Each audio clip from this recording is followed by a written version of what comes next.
So yeah, make sure y'all like, comment, and subscribe to the YouTube channel. Make sure y'all join on Facebook, Instagram. It ain't gonna cost you nothing. So stop wasting your time watching other podcasts. It's the only one you need. Y'all know what it is. It's the smartest dumb people. Hey yo, what's up? Have you seen the Smartest Dumb People podcast? Yo, are you dumb? I'm getting smarter just thinking about it. Politics, sports, your mama, whatever. The Smartest Dumb. Yo, what's up? At the hottest podcast in the city, the smartest dumb people. I'm here with my nigga, that dude Johnson. You know what I'm saying? We go way back like 4 flats on the Cadillac. Y'all tune in every week or every time. Hit the like button, subscribe, do what you're supposed to do. Like, comment, share, tell your people about it. Y'all know what it is. It's the smartest dumb people. See, man, when you get that type of money, he clearly sleeping with other people. So, like, this is the story. This is the best podcast in the city. Thank you. I'm not pandering. You know what I'm saying? And they take vocals and, script and they start living on Tupac. You're a real hustler, huh? That's pretty neat. Into it. But I also met Team, they know she likes to go outside, play soccer by herself. We have more than her female. Right. Make sure I want to tell you, like Snoop Dogg, he's an icon in all facets of life. Icon in the world. But I feel like they cheat stupid. They gonna get caught. Yeah, they cheat with their dick like we cheat with our mind. I feel like not no more. But before I let you explain that, I want to show a little clip of a little I'm on Pandora, YouTube. I'm on the students and everybody. Carl. I'm trying to find. It is what it is. It's fine if you bring it to Martin the Pimp. Martin,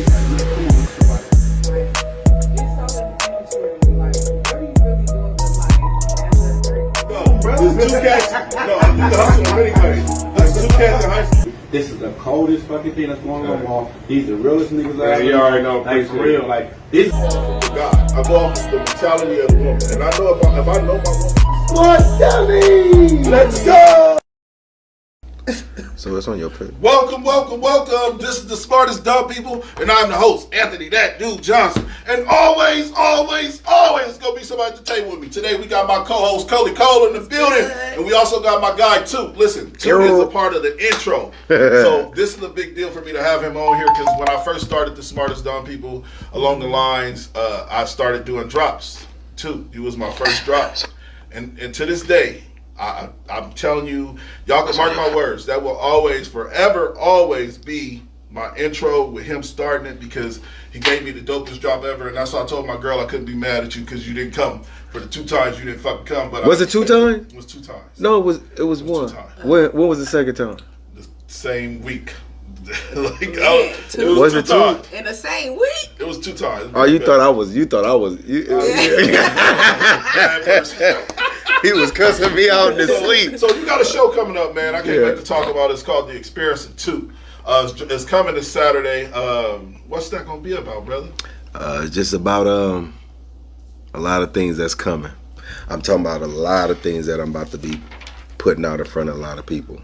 To my acting, to my singing, to my rapping, to my overall creativity and shows and showing. Not just the music. Man, there's more to it. You always been talented. At one point in time, even though I knew you as a kid, when I was a teenager, I thought he was famous. For real. We all did. We all thought y'all did. Because you had a whole, listen, back then, motherfuckers didn't just have CDs out. Yeah. You had a CD out with the cover. Yeah. You had the 2 suits on. You looked like Master P a little bit. And you see with Darius too. And Yeah, so it was a big deal. But I want to say this, man. You are super talented, brother. And like I was telling you before the show start, you deserve your flowers now. And like I said, you are huge. And we're never going to call him a local rapper, but he means a lot to Omaha. Yeah. So you're an artist, man. And it's so hard to find people that are actual artists. Everybody want to rap. Everybody want to sing. Yeah. I think that you're naturally gifted to be a musician, artist, whatever you want to call yourself. Entertainer. Yeah. So the Toot experience, let's get back to that. What is it specifically going to be about? Me. Just my experiencing journey. You. My journey. This is a new branding. You know, like we said before the show started, it's a reintroduction of myself. I got a lot to talk about. That's why my slogan has always been, I got something to say. You know, like we discussed some hurts, you know, but, you know, and music was my therapy. Recording became my therapy. So through all that. And you're going to have fun. It's not a funeral? It's not nothing like that. It's just, I was able to start taking, life situations and making the worst ones the best ones and the best ones into the worst ones. I feel if you get what I'm saying. I know, but I feel like you've been through a lot in the last few years, man. Everybody know a little bit of your story, and you deserve a break, whatever you decide to do. Now that you back out here full strength, going even harder, like I was telling them before the show start, they got to re-meet you. Yeah, you're not little Toot in the suit with the Omaha to New Orleans. You're a grown ass man and you got something to say. And like I said, you talented, man. Every song you done dropped and every little video that you done posted since you came on the show has been dope. And I'm like, this is about to go viral.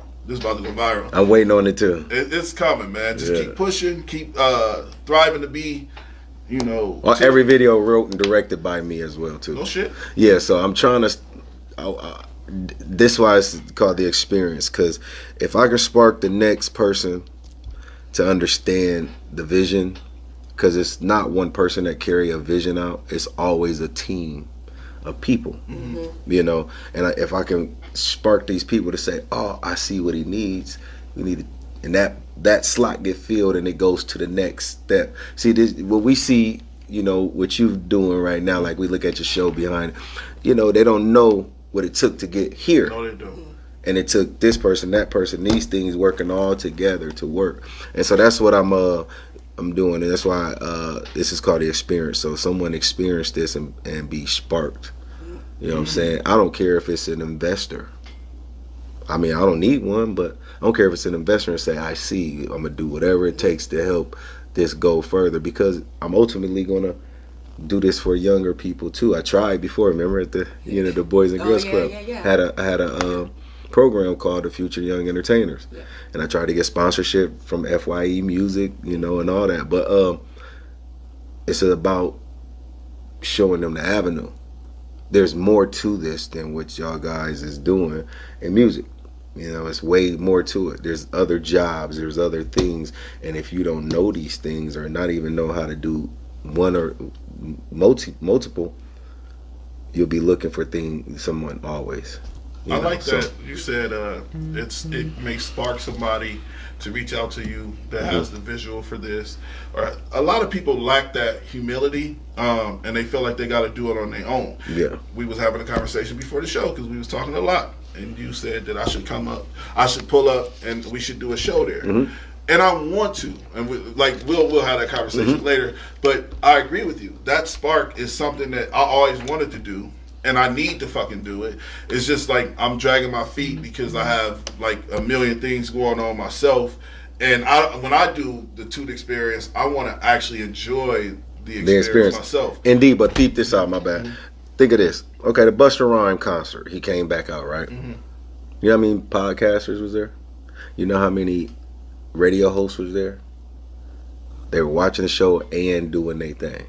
I like the idea. Grabbing the content. I said so, and there be usually people he came up with. Yeah. You know what I'm saying? And people see our community here, we're not, and I'm talking about us as a whole. I know. We're slow. So, you know, me going to see these things in other communities, like I came out of New Orleans. My first album came out of New Orleans and Omaha, but ultimately New Orleans. You get a chance to see how everybody corralled just to make one thing happen. You know, here I was gifted to be around that. Even at the Boys and Girls Club when I worked there, we all got behind something to make it happen. And inside that building, we always made things happen with little to nothing. You'll find pockets of that in here, but you won't see everyone working together for it. I agree. But once you do, like, you know, now everybody's behind Bud now, right? But in the beginning, no one knew, right? Facts. So until they knew, no one could be behind him. Because people knew he boxed. No, I mean, yeah, we knew Lil Bud Box, but no, who was behind him in the beginning. So as that pocket grew, you get what I'm saying? Then he grew. So why is that? So why is it that we're slow to get behind things in this community? Because everybody, we struggled hard as kids. You know, not our era. I say this our era. If you're from 45 to 35, that 10-year era is different. It's like the Generation X era, to me. You know what I mean? The reason why I say that is because we'll come together to do stuff. It's the ones before us, there's a couple generations before us that didn't, but our parents did. You know what I mean? But then you go to the ones after us. They really get that, but they won't do it. Well, that's because everybody. First off, this is my philosophy on the situation. Everybody want to be famous, right? And everybody want to be a star. You know what I'm saying? But that's ego. We could talk about that too. That's everywhere. That's everywhere though. But I don't want to be a star. But like, even with the podcast, I don't want to be a star. I just want to be somebody that can help others. Mm-hmm. Like my goal is not to be on Oprah or The View or, you know what I'm saying? My goal is Club Shay Shay. Yeah.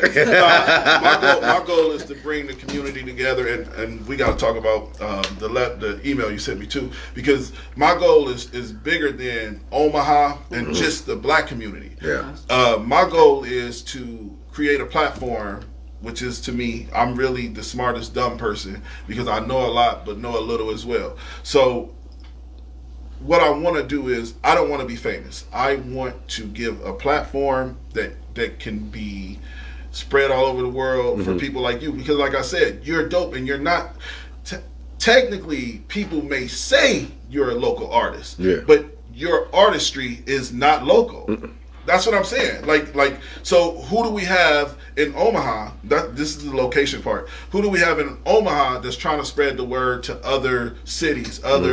We don't have that. Our fucking radio station's terrible. We don't really have a platform. Like, even look at Pierre Minor. As dope as his morning show is, it's only reaching fucking North Omaha to Papillion or something like that. When it should be played in Lincoln. I think it is now because they have an app. Yeah. But they should be on the radio. They shouldn't have to create a lane. This is where our people fail each other. We shouldn't have to create our own lane to be special. There's lanes available, but we don't go to the sources like the radio stations. We the got papers, the newspapers. Well, we got our own lane. I don't mean to interrupt you. If you no, don't you mind. good, brother. We got our own lane. We got, we talking about our community. We got Omaha Star. That's our paper. We got Bill King and a couple other stations. Them are our stations, right? But it's not just on them. It's on the community to support it and to, they need ads to keep the station running. The Omaha Star needs stories and ads. Now, who's going to go be a reporter for Omaha Star and go grab stories and put them stories? Sherman Well is now, ain't he? Yeah. So the thing is just like the Omaha World Herald. They have writers, they have journalists that'll come and hey, I'm going to do this story for Omaha World Herald. Okay, you sit down and talk with them. Next thing you know, your story's in the Omaha World Herald. That was what we need for Omaha Star. You know what I'm saying? So, and this is black owned, so our radio stations need the support of people like myself, bringing the music, buying commercials, marketing ourselves, but the internet is tore a lot of it up. But we still have to support these things, so that way it can grow. If we don't water it, it's not going to grow. But I say we. Like 106.9, for example. That's not ours. But that's my point. When we create our own lane, this is deep. This gave me chills, and this is deep. When we create our own lane, we kind of subsidizing who we are. When there's already big platforms available. Now, who's to say that William King can't be on 106.9? Has he tried? That's a good question. That I would start there. Because sometimes the lanes can be created and the partnerships. You don't have access to it or the resources. Or maybe his format don't fit their format. Yeah, he don't fit their. His programming don't fit theirs. But he plays a lot of locals. But it's no different than the auditorium you're about to play in, right? there's other artists. I almost slipped and said local artists. There's other artists out there that you need to give them that game on how to get in that auditorium as well. It shouldn't just be for Toot. You understand? That's what I mean by there's lanes to get in that auditorium. You can any artist can do this, but are y'all ready to do a show? That's the difference with these artists. A lot of them. There's some that can do shows. I'm not gonna exclude them, but it's not an attack on nobody. Yeah, but most of them not. They're used to just grabbing the mic and with the homies, or grabbing their mic and spitting. They like intimate settings. So there's different settings, because you got to remember that the Culture House is a nice little. Like I went there and performed for Jal and them, Party Life Promotions, and Marcy, building this. He got that thing good, intimate. It's inside on 24th right there. You go in there. It's a nice intimate area for artists to build. And I seen it. I said, okay, you got what you need. So I talked to the artists when I perform, like, hey man, y'all continue to support this. Y'all continue to grow it, and somebody can, somebody will, and they ain't can. Somebody will pop out of there, and it's gonna boom, and then it's gonna, be like multi-mil overflow. You know what I'm saying? So they got to be ready to do a show. When you hit certain stages, it is about a show. Yeah, it's no different, Usher. Yeah, that was a show. That's a show. Yeah. I wish I can get to that level of showmanship, because that is dedication. That is called practicing. That is called knowing cues. This is way beyond just recording now. Yeah, facts. Now you're into you're in the theatrics of it now. I'm into the show business. That's what I'm in. You want it to be theatrical. I'm into show business, bruh. Entertainment. Yeah, I can do rap because it's entertaining. I can sing because it's entertaining. But when you talk about the business, it's about show business. It's about show everything. It's about showing it. On Club Shay Shay, Wayne. Yeah. He was talking about that, and he was saying how he funds his own product. And what I liked about him is that he learned how to control his own content. Yep. And he learned the business of the organization. A lot of times we don't learn the business of the organization, and so we go out and throw our video on Instagram, but we ain't getting paid. But guess what? You're making Instagram money. Yeah, for sure. So we got to understand to learn and be prepared for whatever opportunity that they may have. And what I'm realizing, that a lot of information is out there, but a lot of us won't read. I literally just had this conversation with one of my family members, and they were saying, well, I'd rather watch a video than read. And I said, I tell the kids this all the time: if you want a black person to not know something, put it in a book, because we won't read. I fall to that a lot, and just to make that right. I think reading sticks with you way more than any video can, and it's just I don't think a lot of us are mentally trained or even disciplined enough to want to sit there, because I'm one of those people. Like, I'm one of those people that I don't like to read, but I can read my ass off. I just don't like to read. And I found myself cheating with audiobooks, and I'm like, this shit is whack. This is so unfair to Malcolm X doing it this way, you know what I'm saying? So I just decided not to. Now, I did say I wanted to come up with a plan. This is probably a year ago. Me and my girl said we was going to sit down and read 10 pages a day of anything. We just start reading. Yeah, because the phones kind of made it easy to just, like, even cursive. Like when you're speaking on cursive, like I don't even know if I can write in cursive anymore. My penmanship is still there. That's my fingerprint. I don't know if I could. I teach my kids to do it, because they don't even teach that in school no more. Your signature, because everything is typed. Yeah. And then it's your skills. Yeah. Like, everybody, like you said, can't go into the Benson Theater. Some people are still made for a smaller arena, so it's based off on your skills. Reading is a skill. Yeah. You have to literally make yourself, train yourself to be disciplined. And it goes back to what I said again.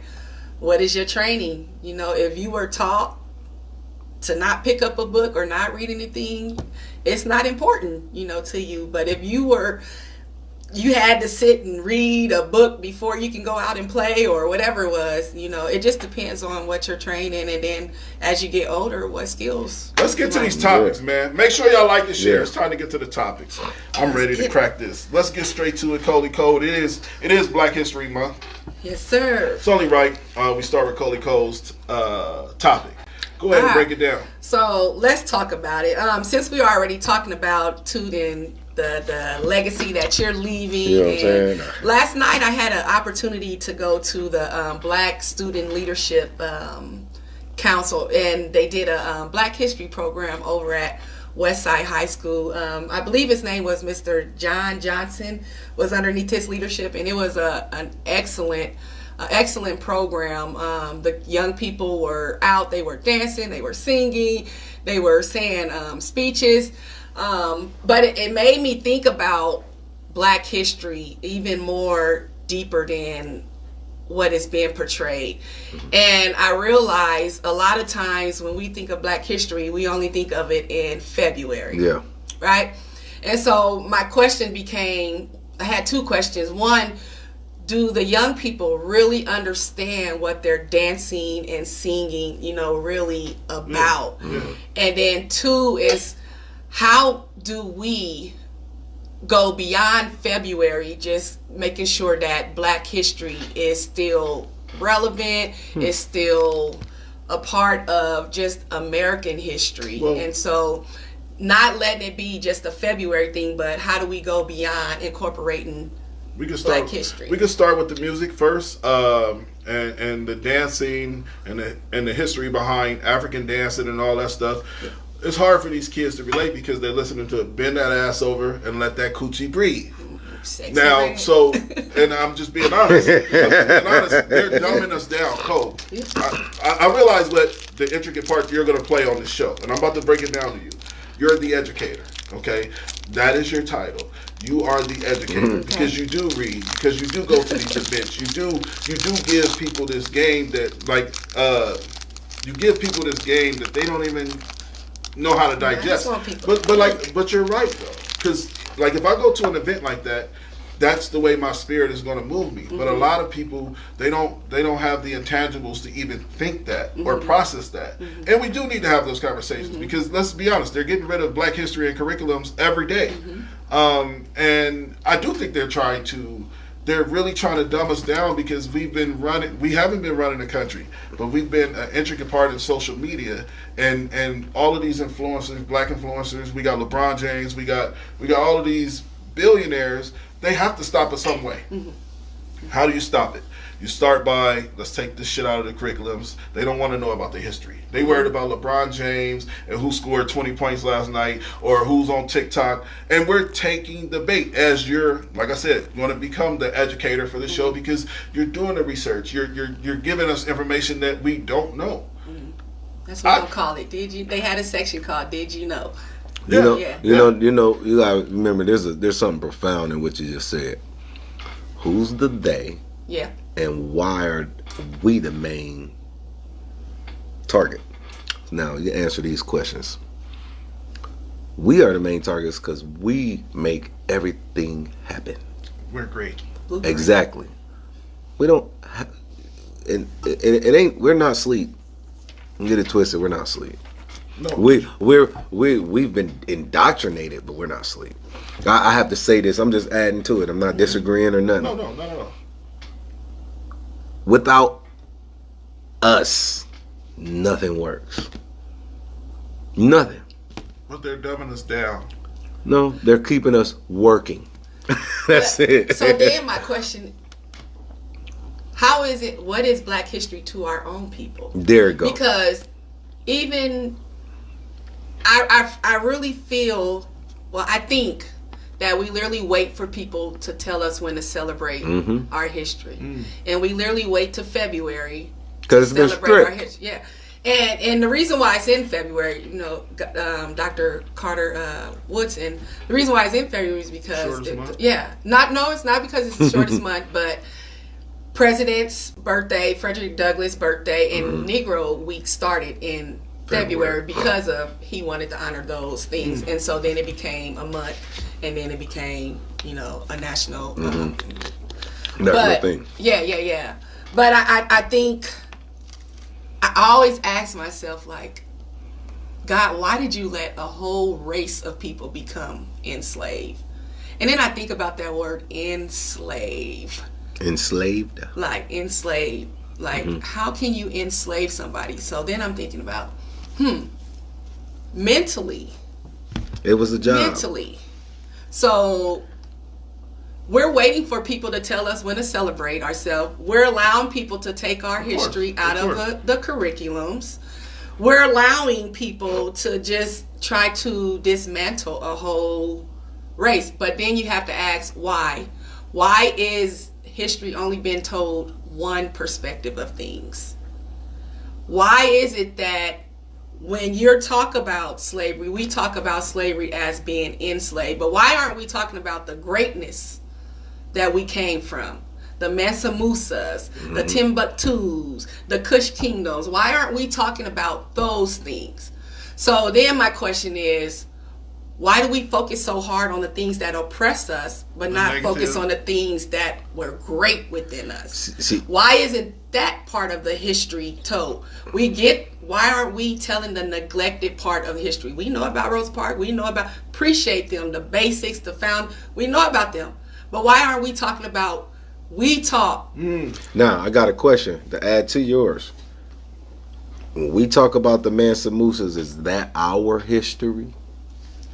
It is. Oh, now I really want you to examine the question. Is that our history? What do you mean when you say See, this is what I mean. Our 43 years. No, not our 43. Our. And what I mean, I'm not saying we're not African, we're not descendants, but there's an aboriginal of every land that is a melanated person. So we've been stripped from this land. This is our land. We are the natives. We are the original. If everybody, I got Indian in my family. No, you are an Aboriginal, not an Indian, because they thought they were in India when they got here, so they said the Indians.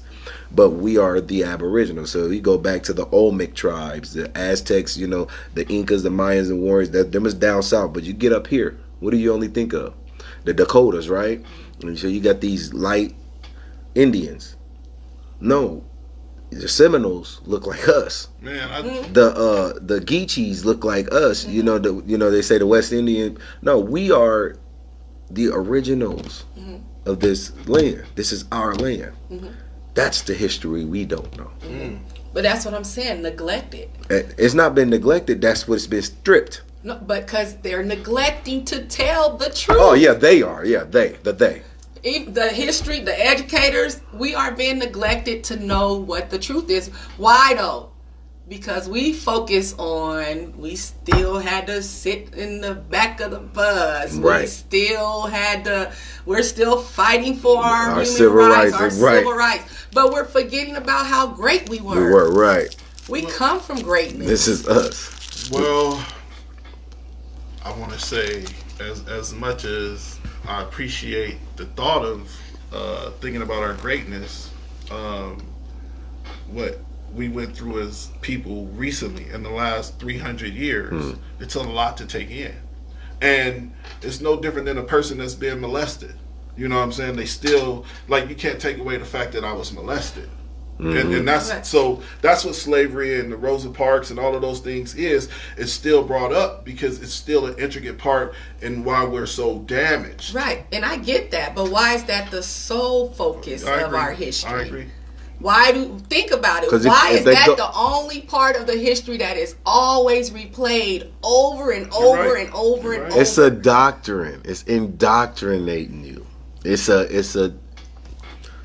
propaganda. It's going to continue to shape and mold mindsets. Man, Cole, you hear this with a deep one, man. Because I like it. I like it. That was boy. I'm just saying, Black history shouldn't start at February. It should be a continuous thing. Now, let February be the starting point. If you need February to start celebrating Black history, okay, fine. But then continue to do something. It should be every day, all day. Right. A part of you, and not even just Black history, but history should be it should be written to where it tells all sides. Yeah. Not just and right one side. now, history is just written to tell one side, and it's, to be honest, it's told to tell the white side of things. Of course, his story, not story. our So story. why is that? Why That's is deep. that? Cole, that's deep. That's shit. Damn. You know why though? You answered it with the question. Why we can't figure out our, talk about our greatness before all that? Because if you talk about it, then it'll demolish. It'll show that the bruteness of what that people has done to this people. True. But if we talk about it, wouldn't it show us how great we are and how we can come together and get some things done? So maybe because it's not been talked about, maybe it's a fear of, what if they actually do get together?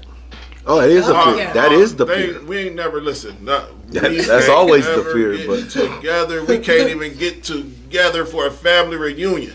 We ain't never gonna get together. Every family has. We get together for family reunions. We do too. Every family, we but get together. I'm gonna be honest. No, but we is just a section. Yeah. So that's just a section. But that's what you it got takes. Family by family. No, but listen, I don't know what's embedded in us. I don't know. I just know that we're not storming the Capitol. No, we're not doing. No, we're not doing that. No, but I'm saying we do have the manpower to do it. Yeah. But the way we think, it would never even be a thought. But why? I hear so many people, I respect my ancestors, I honor my ancestors, but we do the most craziest stuff. Mm-hmm. Or we say the most craziest things without thinking or really considering how it would affect other people. So how are we truly honoring our ancestors? Because everybody's ancestors it's ain't just the same. Lip service. Exactly it. So what are we really doing? And I challenge our people. What are we really doing to make sure that we're not being told when to celebrate our history? Is February the only time that we have to celebrate our history? You know what are we doing? I think this Benzino clip is I do. I'm gonna explain why after we watch the clip. But Benzino, he was on Drink Champs and he got emotional and he was breaking down because that's kind of how you sounded. To be honest with you, sounded sober and you just like sounded a little irritated. Like, what are we doing? And even though he was a little off the wire with it, there was some substance to what this brother was saying. I want to watch the clip. We'll be right back with it. Against some of them that can rap, but I care about us more. I don't want to talk about it no more. I don't want. For 22 years, every time I do an interview, they ask me about Eminem. The f*** you want me to do? Come on, man. I love my daughter. I raised my daughter like any other street. We gotta be out there and get money for our kids. We can't raise our kids like Cliff Huxtable. Black people gonna realize and white people gonna realize we ain't against y'all. We want to make it right. I don't like this. My daughter came into the industry figuring that, hey, I gotta be cool with Eminem because everybody's against my dad. You think this is cool? Nah, man. We're failing as a people. I got enough for Shade Room and all these other podcasts, but we're great. We're amazing people. We are the blueprint. Why do we continue to disrespect each other? Why do we continue to disrespect each other and kill each other? All my young man, there's no reason to be shooting another young as somebody's kid. There's no leadership no more. I love Minister Farrakhan, but there's no leadership. There's no reason for you young to keep killing each other no anymore. We're in a system where these white people want us to fail. Not all, but some. Stop killing each other. Stop criticizing each other. All right, Zeno, listen, I gotta keep doing this, man, because you more than this. Against some of them that can rap, but I care about us more. Matter. All right, so that's the actual clip, man, and I'm gonna be the first to say when I watched this clip, my heart broke for this brother because I think that's where I'm at. When I was trying to explain to you about, like, I just don't want to go in public anymore because I don't want to have to. I gotta keep my gun on me, and that's sad. Like, you know how many white people walk outside their door every day, even though they're in danger too, because they can get shot by a school shooter, they can get shot. I'm not saying that they're not in harm's way, but they don't have to live with a gun on their hip just to exist. And the thing that's frustrating for me, that's what I was telling you about, I don't go anywhere, is because, like, bro, like, we so broken as a people, man. I don't want to put myself in a situation where I'm in any toxic situations. And it's sad to say, but I'm just telling you, I'm at where Benzino's at. Like we're failing as a people. So that's why we're doing the event Monday for the kids. I'm trying to give back the best way I know how without putting myself in harm's way. You know, like, I'm not going to go hang out on 24th Street and go to the club, but I can take some kids to 68th and Blondo and get them some pizza and play some games with them. That's my way to give back to my community, because I know we're broken. So I'm starting with the little ones. I'm like, there are black men, great black men like you, that have something special going on. This is a fucking monumental moment in especially Omaha history, to have an artist like yourself get on a stage and do something big like you're doing. And that's what I'm saying. Like, we got to get to a place where it starts with you, like you said, Cole. It does start with us. But me personally, I've been around so many broken people, they scare me. Let me add to with your conversation about the guns and the brokenness. Brother, don't be dismayed. Them white folk packing every day. Yeah. No. They're packing because it's not about us. They know who they packing for. They know why they're packing. Mm-hmm. We packing because we like, oh, somebody might run up on it. No, I pack now for a whole different reason, because I got educated. Well, no, I'm just saying, I got educated, so it ain't even my people I'm worried about. Well, at all. Well, regardless, because I know what they're shooting about. You don't know what they're shooting about. You won't even see their shooters. So this is where my, you know, where I come into, it's an educational piece, and not disagree, is just to say, ever be this one, they're packing. Every race is packing essays. I'm not saying other cultures ain't carrying. That's not what I'm saying. I'm saying in our culture, we are hurting each other. Now, you can say what you want to say. I don't see white gangs out there shooting up every day. I don't see white gangs dying over drugs. I ain't saying it don't happen. Yeah. Mm-hmm. But it ain't. Yeah, because it does. It ain't. But remember, who tells what? Right. Where do you get your news from? Right. Where are you getting what you perceive from? Right. Got to remember, all of these things are in place to have those perceptions of keep us scared of each other. Exactly. Because you know what? It happens in theirs more than ours. Hey, it does. It happens in their community more than ours. The narrative. Right. They're telling. It's the truth, bro. All right, that's fine. And now I can bring up my cousin. I did reach out to him, asked if it was okay if I even brought it up. But that's what I was trying to explain to y'all. When I talked to him, my cousin, his son was shot, and he just said to me, and I was like, "What's going on, man?" He's like, "Nothing, man. I gotta tell you something." I'm like, "Yeah, what's going on?" He's like, "Yeah, my son was shot a day ago." And I'm like, "You just now fucking calling me?" Because it is normalized in our community. Yeah, I agree with that. It being normalized desensitizes it as well. Yep. So I ain't saying other cultures don't do fucked up shit. Mm-hmm. I'm focused on the people that look like me. Right. Because the people that look like me is the ones that's going to carry on our history. And the people that, and like my daughter got to grow up around these kids. My daughter and my son, these are their people. These are their cousins. These are their friends. So when I handle my community, which is the black community, I'm coming from a place of love and concern. So it don't matter what the news narrative is. Is a little hurt in there? It don't matter what the news narrative is. Well, I have a best friend. My childhood friend is sitting in jail for double murder for the rest of his life.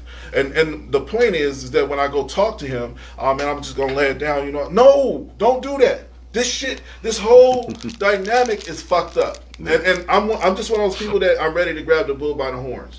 And while I say I stay away from people, is because I don't want to put myself in a situation where somebody got to get hurt over some bullshit when I know what happens in the community. So I don't go out. I don't go to clubs because, like even LaRon, I could speak on LaRon's situation. Months ago, him and his wife, good people, ain't trying to hurt nobody. They at a club. His wife tell media that they were under a car, clutching for their life, and the car was getting shot up because somebody shot up the club. So that's why I avoid those situations. It's no different than me jumping off a fucking plane. If they said to me, you got a 30% chance of dying if you jump out this plane, I'm not jumping out the plane. It's no different of the areas I'm in. And don't get me wrong, the white areas that I'm in, I got a higher risk of being targeted, higher risk of being racially profiled, higher risk of, but I know how to conduct myself around police officers. I don't put myself in a situation where even if a white person called the police on me saying this black man looks suspicious, I still know how to conduct myself to where when an officer shows up, officer, whatever, put my hands up. I'm not one of those, why you harassing me? Why? Because I understand the risk you take every day. It's kind of like, what's that? I don't know the fucking movie where Ben Stiller he was an analyst for people that die, right? I'm just saying, like, I'm very cautious of my surroundings because, and especially when I've seen too many people around me get shot, murdered, in jail for murder, and then eventually I start saying I don't want to be around that shit. But what I'm hearing is not so much of the environment. What I'm hearing is self-management. Yeah. Because you said if a police come around, you know how to conduct yourself in a manner. But then when you go to different areas, what the club reference that you use, it just sounds like the difference is self-management. So some people don't know how to handle situations or handle challenges or adversity or things that come upon them. So again, it goes back to your training. So if you're taught to pick up a gun when somebody challenge you or somebody, that's what you gonna do. Right. But if you're taught to avoid or run from a situation, then that's what you gonna do. But if you're taught to face it, head on, but I just think it goes back to your training. Like what are you I don't feel like you have any power. All right, so I don't like feeling powerless and vulnerable. So if I'm in a club and me and my girl walking to the car and we had a good time at the club and they start shooting, I have to protect her too and myself, and bullets is flying. So I wouldn't say that self-management, because like I said, I do know how to conduct myself around police officers and things like that, but some situations are uncontrollable. It's no different than me walking in Walmart and somebody shooting at Walmart. But that's what I'm saying. Don't let them things stop you. Whatever experience that you had with certain people, don't let it stop you from enjoying things that you want to go do, that those type of people may be around, Learn how to place yourself. I'm very good. My grandma used to say, you can see trouble coming afar off. The safest place is going to be at, for sure, the experience of Toot, for sure. Yeah. And that's what I was saying. Like your event, if I was to ever pop out, it would be for that, because I've seen this man. It's about to be lit. I know this man. I know this man's crowd. I know this man's people. Ain't nothing but love in that room. It ain't no animosity gonna be at Toot's event. Yeah. So it could be hidden though. There's some haters that gonna show up. Them hecklers gonna show. They're gonna, because they show up all the time. Somebody pay for a ticket to come heckle. They do it. The president got a killer sitting right next to him. You have people who literally is just trained to take you down. Yeah, they're gonna come and just to pick it apart. Yeah. That's just what it is. They're going, but I'm not mad. I invite them. Come. Stay your ass at home. Don't come fucking up Toot's event. They can't mess it up. Come enjoy. You're gonna get lifted. I want to have I think since it's Black History Month, it's only right we have another topic that's tailored to Black people. So this I don't want to speak this lady's. I don't know her nationality, but she basically was saying how when Black people don't fuck with you, 9 times out of 10 you shouldn't fuck with that person, because Black people has this intuition about themselves that are pretty spot on. Let's watch the clip. We'll be right back with y'all. I think this is a pretty dope clip. Listening to Black people more. And I'm going to let you in on a little secret. And this doesn't just apply to the world of therapy, okay? I'm going to let you in on a little secret. I'm not Black, but every time there was somebody around my friend group and the one Black person or the 2 Black people I know would distance themselves from that person, I knew to distance myself from that person. But then an interesting phenomenon would happen where all of the other non-black POC somehow thought that person was still a good person. And something that I learned very early into my college career is that if the black person does not trust that person, you don't trust that person. We need to start listening to black people more. And I'm going to listening to black people more. And I'm going to let you in on a little secret. And this doesn't just apply to the world of therapy, okay? I'm going to let you in on a little secret. I'm not black, but every time... I'm quick. Now I want to say this. I do want to say that's the clip. I do want to say this. When she said that, I was like, "There's some truth to that." But there are some fucked up black people out there that just don't fuck with nobody. Like my mama. My mama, I love my mama, but my mama hate anybody. It don't matter. So she don't count in this equation. We're talking about some people that just got the intuition. I do when it comes to work. Like I'm one of those people that if I work with somebody and they just rub me the wrong way, I'm done. You know, and I know that. People, especially in other cultures, they like to push our buttons, and I'm struggling right now as we speak. I can't speak on it because I love my job, but I'm just saying like there are people that take you there, and then once they rub you the wrong way, you don't fuck with them. You're not wrong. Like I'm one of those people. Don't put me in a situation where I gotta cuss you out.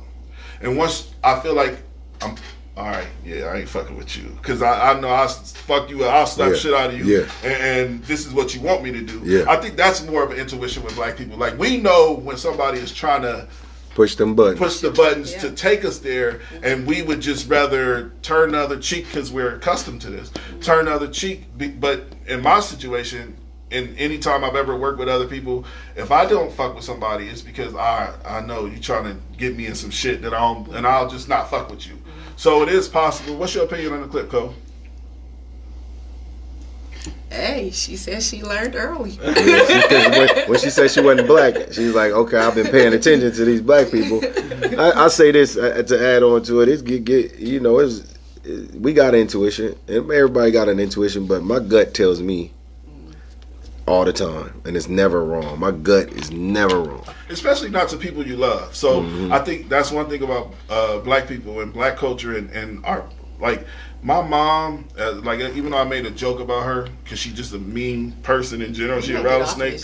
But she like my mom is one of those people that she like I wouldn't fuck with him about, and she do have some truth to it. But I also think my mom is just in a space where she a rattlesnake right now. So I don't want to even add her in the equation. But I do believe that it is possible that with black intuition, I'll call it black intuition, we do have a tendency of like when we don't fuck with you, you'll know. And if other cultures understand that, like she was saying, like if the black people ain't fucking with you, I ain't fucking with you. And I also think it could also be that we're the friendliest race. We're the most inviting, accepting. So that plays a part in it too. If they don't fuck with you, why would I? You know what I'm saying? Because like I said, I don't know what it is. They say it has a lot to do with the slave rotation. No, or whatever. It was before that. You got now if we're gonna go spiritual and all that and biblical and historical, we taught every nation. Our people taught every nation. Science, that's a good way to put it. It just is what it is, you know. We taught every nation. So I like that. You know the Milky Way, and Egyptians called it the Silver Stream. Before it was called the Milky Way. Master Toot in the building. No, I'm just saying this is if we, so you got. No, I know you know your history, bro. Yeah, because I stopped learning his story and started learning history. I feel you. Let's get this last topic so we can get up out of here. And it's only right that we do an entertaining topic. So a comedian came out and made a George Floyd joke. Did y'all hear that? I heard about it. I just didn't hear it. So basically, he was mad at somebody, a heckler in the audience. He was like, let's watch the clip. We'll have a conversation. And you wanted to show them the reason George Floyd got his neck nailed on.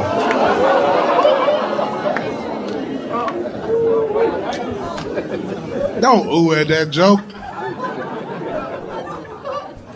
It's just a joke, man. I would have never kneeled on George Floyd's neck. I would have shot that nigga. That was making us look. Know about George Floyd before you get your ass up there talking. You really should know to be funny, don't you know that? It's called comedy, nigga. How many more black fans I gotta hit that might leave? Oh, good shit, man. I got. Cause nigga, I was just warming up with that George Floyd shit.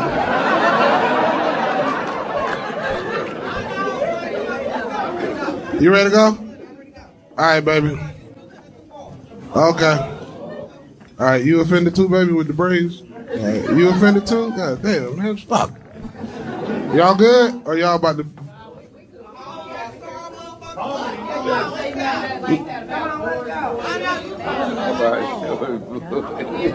And that's my daughter. Oh, And we come here all the time. We ain't never asked for about I like Kyle Rittenhouse too. I like Kyle Rittenhouse too. You too, bro? God damn, bro. Oh, but you fuck with me a little bit, right? See that? Yeah. Damn, one more guy. Damn, man. That nigga don't even want to go, but his ride leaving. He don't even want to go. He like, man, I don't like George Floyd either, man. That nigga had fentanyl. God damn, you got to stoop low for a joke. George Floyd would have robbed you too. Me. All right, so that's the actual clip. What's your opinion on the video, Toot? I just think it was a poor taste. Yeah, poor taste joke. You know, he was being extreme, too extreme. Can you recover from that? Yeah, he can recover from it. No, I'm talking about during the moment, because all of the black people walked out. In that moment, no, he's done for in the moment. He came out and made an apology to the Floyd family. They said that he talked to the Floyd family, and he was on a couple podcasts trying to, because that video went viral. But my personal opinion, bro, there's just I'm just gonna say it right away. There's certain shit that should never come out of your mouth. Then why they put that joke about Martin Luther King in a barbershop with Cedric? You remember? He talked about Rosa Parks. Oh, yeah. He talked about a lot of stuff, edgy stuff in that. You know what I'm saying? So that's but this is a monumental moment in history that changed a lot of people's lives forever. You had George Floyd's situation, then COVID hit. Like it was basically a shit storm of things happening in a span of like 1 year. So basically, it ain't enough time for him to be doing that yet. Fuck no. Yeah. Do you agree? Hey, some things you just leave alone. Yeah, and I'm pretty sure this dude is probably a good comedian, but he does a lot of white comedy. What I mean by that, he does a lot of he sound like he stepping fetching. Yeah, he's definitely cooning. My bad. Sure. Yeah, that's how it is. He's doing. My bad. But with the white comedy, like they're okay with like jokes being at them, but with black people, especially like with black people in our culture. Especially, like I said, George Floyd is a touchy. I would never. He should never be a pun or anything like that because, like I said, to this day we still get. That's becoming a new way of being racist. Mm-hmm. Even posting George Floyd memes or trying to make it a joke out of. There's nothing funny about a man that lost his life for no reason. So, hey guys. Now it's time to say goodbye to all my Negro friends and Caucasians. Listen, it's the smartest dumb people too. Give them your panhandles, how they can find you. Let them know when the show dropping. This Saturday, February 24th, 2024, at the Benson Theater. Come see me live. It's the Toot experience. You come experience Toot or the experience of Toot, whatever you want to call it. As long as it's experiencing Toot, y'all come see it and experience it. I'm going to give y'all a hell of a show. It's about to be lit. It's about to be live. Everybody that's somebody will be there. Come see this. You know what I'm saying? And we on the smartest dumb people. The smartest dumb people. I'm telling the world right now, man, this man gave me the dopest intro, and it will always be embedded in the smartest dumb people because it's a huge part of what we're trying to do. Cole, give them your handles, how they can find you. Hey, you can just find me at Facebook, Nicole Mitchell. Cole, you gave us some education today, man. Yeah. I think we found your lane. Listen, I know we try to close, but I'm challenging my people outside of February. Do something with your history. Don't just wait till February. Let February be the starting point, but make it be continuous. All right, so this is the smartest dumb people. Anthony, that dude Johnson, Cole in the building too. Y'all have a great night. Yes, indeed. Yo, what's up? At the hottest podcast in the city, the smartest dumb people. I'm here with my nigga, that dude Johnson. You know what I'm saying? We go way back like 4 flats on the Cadillac. Y'all tune in every week or every time. Hit the like button, subscribe, do what you're supposed to do. Like, comment, share. Tell your people about it. Y'all know what it is. It's the smartest dumb people. See, man, when you get that type of Because money, he literally sleeping with other people. So, like, this is a story. This is the best podcast in the city. Thank you. I'm not pandering. You know what I'm saying? And they take vocals and, script and they start living on Tupac. You're a real hustler, huh? That's pretty neat. Into it. But,